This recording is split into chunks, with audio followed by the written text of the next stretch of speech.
Hi everyone, అందరు ఎలా ఉన్నారండి? నేనైతే చాలా బాగున్నాను. ఈరోజు మంచి రెసిపీతో మీ ముందుకు వచ్చేసాను. మనకు సంక్రాంతి పండుగ అనగానే మనకు పిండి వంటలన్నీ గుర్తొచ్చేస్తాయి కదండి. ఆ సందర్భంగానే ఈరోజు నేను ఒక మంచి రెసిపీ మీ ముందుకు తీసుకొచ్చాను. అదేంటంటే పప్పు చెక్కలు అంటారు, నిప్పట్లు అంటారు, అలాగే కారమప్పలు అంటారు. ప్రాంతాన్ని బట్టి పిలుపు మారుతుంది కదా. ఈ రెసిపీ ఎలా ప్రిపేర్ చేసుకోవాలో చూసేద్దాం.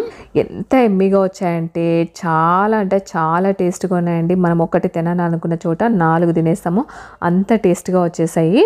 ఇప్పుడు ప్రిపరేషన్ ఎలాగో చూసేద్దాం పదండి. మనము నిప్పట్లు ప్రిపేర్ చేసుకోవాలంటే ఒక్కొక్కరు ఒక్కొక్క విధంగా చేస్తారు. నేనైతే ఈ పద్ధతిలో చేస్తానండి. మనము వెల్లుల్లిపాయలు 4 తీసుకున్నాను, అవి పాయలుగా తీసి పెట్టుకున్నాను. అలాగే పచ్చిమిరపకాయలు నేను 1/2 కిలోలో సగం తీసేసుకున్నాను. అలాగే ఆనియన్ 5 తీసేసుకున్నానండి, మీడియం సైజువి. ఇవన్నీ మనము 3 కలిసేసి గ్రైండ్ చేసేసి పెట్టుకోవాలన్నమాట. మనకు ఆనియన్ వెల్లుల్లిపాయలు వేస్తే టేస్ట్ అనేది చాలా హైలైట్ ఉంటుంది. అలాగే నిప్పట్లలోకి కొంతమంది పచ్చికారం వేస్తారు, కొంతమంది ఎండుకారం వేస్తారు. నేను 2 కలిపి కూడా వేస్తానండి. ఇప్పుడు బియ్యపిండి వచ్చేసి నేను 1.5 కిలో బియ్యపిండి అనేది తీసేసుకున్నాను. అలాగే పల్లీలు కొద్దిగా తీసేసుకొని అవి కూడా వేయించేసుకొని అందులోకి వేసుకున్నానండి, 1 కప్ అంతా. అలాగే పచ్చి శనగపప్పు, మనము శనగపప్పు 1 గంట ముందైనా లేకపోతే మనము నైట్ అయినా నానబెట్టుకోవచ్చు. మనం మార్నింగ్ చేసుకుంటాము అంటే, లేదంటే మనం చేసుకుంటామని అన్నాక గంట ముందు మనము శనగపప్పు నానబెట్టుకొని ఆ పప్పును అనేది యాడ్ చేస్తున్నానండి. శనగపప్పు మాత్రము పల్లీలు మాత్రము కొద్దిగా ఎక్కువ వేసుకుంటే టేస్ట్ అనేది బాగుంటాయండి. అలాగే దాంతోపాటు నువ్వులు కూడా కొన్ని యాడ్ చేశాను, తెల్ల నువ్వులు. అలాగే మనము గ్రైండ్ చేసుకున్నాం కదండి ఆనియన్ వెల్లుల్లిపాయలు అలాగే పచ్చిమిర్చి, ఆ పేస్ట్ను ఇప్పుడు యాడ్ చేస్తున్నానండి. మనకు ఆనియన్ పేస్ట్ వేయడం వల్ల టేస్ట్ అనేది చాలా అంటే చాలా హైలైట్ ఉంటుందండి. మనకు పచ్చిమిరపకాయలు కారం సరిపోలేదు అంటే మనకు కొద్దిగా ఎండు కారం అంటే కారం పొడి కూడా వేసేసుకోవచ్చు. అలాగే కరివేపాకు కూడా కొద్దిగా యాడ్ చేసేస్తున్నాను, ఇది శుభ్రంగా కడిగేసి వేసాను. అలాగే కొంచెం కొత్తిమీర కూడా నేను 2 చిన్న చిన్న పీసెస్ కట్ చేసేసుకొని అవి 2 యాడ్ చేశానండి. అలాగే దాంట్లోకి టేస్ట్కి సరిపోయినంత సాల్ట్ అనేది యాడ్ చేసేసుకోండి. ఇవన్నీ వేసుకున్న తర్వాత వాటర్ అనేది యాడ్ చేయకోకుండా మొత్తం ఒకసారి బాగా మిక్స్ చేసేసుకోవాలి. మనకు ఇందులో మిక్స్ చేసిన తర్వాత ఒకసారి టేస్ట్ చూడండి, సాల్ట్ సరిపోయిందా కారం సరిపోయిందని చూసేసుకొని సాల్ట్ కానీ కారం కానీ తక్కువ ఉంటే యాడ్ చేసేసుకొని తర్వాత వాటర్ అనేది యాడ్ చేసేసుకోవాలి. ఇప్పుడు చూడండి, నేను బియ్యపిండిలో మనం వేసుకున్న ఐటమ్స్ అన్నీ ఒకసారి బాగా మిక్స్ చేసేసుకోవాలి. ఇలా వెడల్పుగా ఉన్న గిన్నె తీసేసుకుంటే మనకు కలుపుకోవడానికి కూడా చాలా ఈజీగా ఉంటుందన్నమాట. ఇలా మొత్తం కలిపిన తర్వాత నేను అందులోకి వాటర్ అనేది యాడ్ చేస్తున్నాను. నాకు కారం కానీ సాల్ట్ కానీ అన్నీ కరెక్ట్గా సరిపోయినాయండి. టేస్ట్ చూస్తే మీరు కూడా ఇలా కలుపుకున్నాక ఒకసారి టేస్ట్ చూసి ఏమైనా తక్కువ ఉంటే యాడ్ చేసేసుకోండి. మళ్ళీ వాటర్ అనేది యాడ్ చేసేసుకొని అంతా ఒకసారి బాగా మిక్స్ చేసేసుకొని ముద్దలాగా చేసేసుకోవాలి. మరీ లూజ్గా ఉండకుండా ఈ విధంగా గట్టిగా తడుపుకుంటే మనం చేసే కొద్దీ మనకు కొద్దిగా లూజ్ అనేది అవుతుంది పిండి. ఇంకా నిలబడి చేయలేం కదండి కిచెన్లో, అందుకనేసి నేను ఇలా బయటికి తీసుకొచ్చేసి పెద్ద స్టవ్ మీద పెట్టేసి ప్రిపేర్ చేద్దామనేసి స్టవ్ అనేది ఆన్ చేసేసి ఇలా కడాయి పెట్టేసి ఆయిల్ అనేది వేడి చేస్తున్నానండి. అంతవరకు ఆయిల్ వేడయ్యే వరకు మనము తీసుకున్న పిండిని ఇలా చిన్న ముద్దలుగా పూరి సైజు ఉండేటట్టు ఇలా చేసేసుకోవాలండి. అంత సైజు ఉండలు అయితే కట్టుకున్నాను.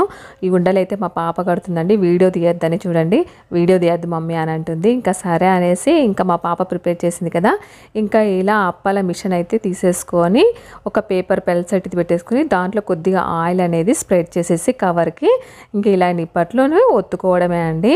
ఈ మిషన్ పుణ్యమా అని మనకు పల్సగా అలాగే చేత్తో ఒత్తే పని లేకోకుండా ఇలా మిషన్తో మనకు ఈజీగా ప్రిపేర్ అనేది చేసేసుకోవచ్చు. ఇలా తీసుకున్న తర్వాత మనము ఆయిల్లో డీప్ ఫ్రై చేయడమే అండి.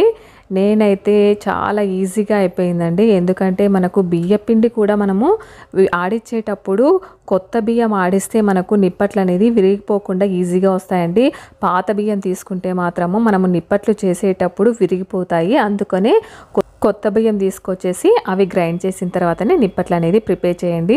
చాలా ఈజీగా మనకు విరిగిపోకుండా చాలా స్మూత్గా పల్సగా కూడా వస్తాయన్నమాట. ఇలా అన్నీ ప్రిపేర్ చేసినవి మనము ఆయిల్లో ఎన్ని పడితే అన్ని వేసేసి మనము డీప్ ఫ్రై చేయడమే అండి. డీప్ ఫ్రై చేసేటప్పుడు కూడా మనము స్టవ్ హై ఫ్లేమ్లో పెట్టుకోకుండా మీడియం ఫ్లేమ్లో పెట్టేసుకొని మనము ప్రిపేర్ చేసేసుకోవాలన్నమాట. మనకి ఎంత పల్సగా ఒత్తుకుంటే అంత క్రిస్పీగా అనేది వస్తాయండి. ఇందులో శనగపప్పు, అలాగే నువ్వులు, అలాగే పల్లీలు వేసాం కదా, కొత్తిమీర, కరివేపాకు వేసాం కదా, చాలా అంటే చాలా హైలైట్గా ఉంటాయండి టేస్ట్. ఇలా ట్రై చేయండి. నేను స్టార్ట్ చేసినప్పుడు ఈవినింగ్ 6:30 అలా అయిందండి. 8 వరకు ఈ పిండి మొత్తం కంప్లీట్ అయిపోయిందనమాట. నేను ఎప్పుడూ బయటనే కొనేదాన్నండి, ఎందుకంటే మనకు కిలోకి వచ్చేసి 250 రూపీస్ ఏమో తీసుకుంటారనమాట. మాకు ఇంట్లో తయారు చేసేసి వాళ్ళు తీసుకొచ్చి ఇచ్చిపోతారు కావాలంటే. అలా చేసేదాన్ని. కాకపోతే ఈసారి ఇంకా పండుగ కూడా వస్తుంది కదా అనేసి మా పాప ఒకరోజు హాలిడే ఉంటే ఇంట్లో ఇలా ప్రిపేర్ చేశాను అనమాట. ఇలా ఈక్వల్గా మనము కాల్చేసుకోవాలి. మనకు 2 సైడ్స్ తిప్పేసుకొని కాల్చుకుంటే మనకు ఎంతో టేస్టీగా ఎమ్మీగా ఉండే నిప్పట్లు రెడీ అయిపోతాయండి. చూడండి ఎంత ఎమ్మీగా మనకు పప్పులు ఎంత బాగా కనపడుతున్నాయో, అలాగే కొత్తిమీర, కరివేపాకు కూడా మనకు టేస్ట్ అయితే చాలా బాగుంటాయండి. ఇలా ట్రై చేసి చూడండి.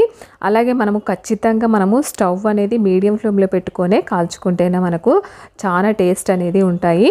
ఇలా నిప్పట్లను కాలిన తర్వాత ఆయిల్లో నుంచి ఇంకా బయటికి తీయడమే. చూడండి ఎంత బాగా వచ్చాయి, కలర్ఫుల్గా. టేస్ట్ అయితే చాలా బాగున్నాయి. నేను చెప్పిన విధంగా ఒకసారి ట్రై చేయండి. ఎలా వచ్చాయనేది కామెంట్ చేయడం మాత్రం మర్చిపోకండి. అలాగే నేను సున్నుండలు, అలాగే కజ్జికాయలు కూడా చేశాను. అవి నెక్స్ట్ వీడియోలో షేర్ చేశాను. ఐ హోప్ అండి ఈ వీడియో అందరికీ చాలా బాగా యూజ్ అవుతుంది. ఇలాంటి మంచి మంచి వీడియోస్ కోసం మన ఛానల్ని సబ్స్క్రైబ్ చేయండి. పక్కనున్న బెల్ ఐకాన్ని ప్రెస్ చేసి నేను పెట్టే ప్రతి వీడియో మీకు నోటిఫికేషన్ వస్తుంది. అలాగే లైక్ చేసి మీ ఫ్రెండ్స్ అండ్ ఫ్యామిలీ మెంబర్స్కి షేర్ చేయండి. Thank you for watching.